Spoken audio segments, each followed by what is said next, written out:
गंवार सास। ममता ने अपने बेटे को पढ़ा लिखाकर बड़ा आदमी बनाया। अब वो शहर में अपने परिवार के साथ रहता है। एक दिन ममता का बेटा रोहन अपनी पत्नी आलिया से कहता है, अरे आलिया, सुनो, माँ अब से गांव में नहीं रहेगी। वो हमारे साथ यहीं रहेंगी शहर में। उनका कमरा आज नौकर से बोलकर अच्छे से साफ करवा देना। ओह, आज तो मेरी किटी पार्टी है, फिर मुझे जिम और फिर शॉपिंग। ठीक है, कल करवा दूंगी। अ, अच्छा, लेकिन माँ के सामने ये कपड़े नहीं चलेंगे। हाँ, तुम्हें साड़ी या सूट पहनना होगा। अरे बिल्कुल भी नहीं। मेरे मम्मी पापा ने इतना पैसा लगाकर शादी इसलिए नहीं की थी कि मैं अपनी मर्जी के कपड़े पहन ओढ़ भी ना सकूं। अरे चलो, गुस्सा मत हो, लेकिन कुछ दिन तो माँ की खुशी के लिए कर सकती हो ना। लेकिन आलिया मानती नहीं। माँ आती है सिंपल सी साड़ी, झोला और चप्पल पहनकर। अरे रोहन, मैं इनके साथ कैसे रहूंगी? मेरी फ्रेंड्स क्या कहेंगी? ये तो पूरी गंवार लग रही है। आलिया, माँ गांव में रहती थी इसलिए ऐसी हैं। तुम आज ही माँ के साथ जाकर उनकी पसंद की शॉपिंग करवा देना। इनके साथ घर के अंदर रहना मुश्किल है, बाहर तो मैं कभी भी ना जाऊं। रोहन को आलिया पर गुस्सा आ जाता है। माँ, ओ माँ। हाँ बेटा। वो माँ को ले जाने के लिए उनका हाथ पकड़ता है कि अरे माँ, तेरे हाथ अभी तक इतने कड़े हैं, तूने इसका कोई इलाज नहीं किया? अरे बेटा, इसका कोई इलाज नहीं। वैसे भी मुझे कोई शर्म नहीं कि मेरे हाथ मुलायम नहीं है, क्योंकि इन्हीं हाथों से मेहनत कर मैंने तुझे बनाया है बेटा। अगले दिन। माँ, मैं ऑफिस जा रहा हूँ। कुछ लाना हो तो आलिया को बोलकर फ़ोन करवा देना। रोहन के जाने के बाद,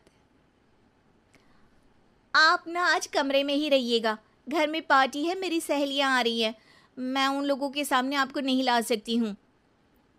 ठीक है बहू, लेकिन तुम कहो तो मैं कुछ खाने को बना दूँ तुम लोगों की पार्टी के लिए। वो लोग सिर्फ कॉन्टिनेंटल या थाई फूड ही खाते हैं। कोई बात नहीं, कभी इंडियन खिलाने वाला कोई मिला नहीं होगा ना। मैं बनाकर कमरे में चली जाऊंगी। जैसे आपकी मर्जी। आलिया के घर उसकी दोस्त आती हैं, पार्टी होती है। अरे वाह आलिया, ये क्या है खाने में? बड़ा ही स्वादिष्ट है यार, इसकी रेसिपी मुझे चाहिए। हाँ, और ये दाल, ओ माय गॉड, मैंने तो किसी 5 स्टार में भी ऐसी दाल नहीं खाई है। यार तू कुक को यहाँ बुलाना। अब आलिया घबरा जाती है। हाँ हाँ हाँ हाँ, क्यों नहीं। माँ जी ज़रा बाहर आइए। आलिया की सास सिंपल सी साड़ी और गांव के अंदाज में आती है। अरे बहू, क्या हुआ? खाना पसंद नहीं आया क्या? बहू? अरे ये गांव से दिखने वाली औरत तुम्हें बहू क्यों बोल रही है? कौन है ये? वो हमारी नई नौकरानी है। सास बहू की बात सुनकर बहुत दुखी हो जाती है। वो सर झुकाकर जा ही रही होती है कि एक सहेली बोल पड़ती है। अरे कहाँ जा रही हैं माँ जी? वो उठकर उनके पैर छूती है। जीती रहो बेटा। क्या है ना, आपकी शक्ल बिल्कुल मेरी माँ जैसी है। पता है आलिया, मैं शहर पढ़ने आई और फिर शहरी हो गई, लेकिन मेरे माँ पापा तो आज भी गांव में रहते हैं, बिल्कुल इनके जैसे ही हैं। आप यहाँ बैठिए ना आंटी, आप सच में बड़ी खूबसूरत है और आपके हाथ का खाना तो लाजवाब है। काश ये मेरी सास होती। सभी सहेलियां सास को घेर कर बैठ जाती हैं और उनसे खाने की रेसिपी पूछ रही होती है कि तभी घर की बेल बजती है और रोहन आता है।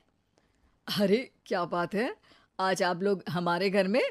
और ये लोग तो मुझे आलिया से ज्यादा माँ की सहेलियाँ लग रही हैं। क्या ये आपकी माँ है? लेकिन आलिया ने तो कहा कि ये उनकी नौकरानी है और इन्होंने भी नहीं बताया। वो नहीं बताएंगी, क्योंकि उनके लिए बच्चों की इज्जत और उनकी खुशी सबसे पहले है। मुझे माफ कर दो, मुझे इन्हें तुम लोगों से मिलवाने में शर्म आ रही थी। कि तुम लोग क्या कहती। अरे अब तो हमें शर्म आ रही है कि तुम हम लोगों की सहेली हो।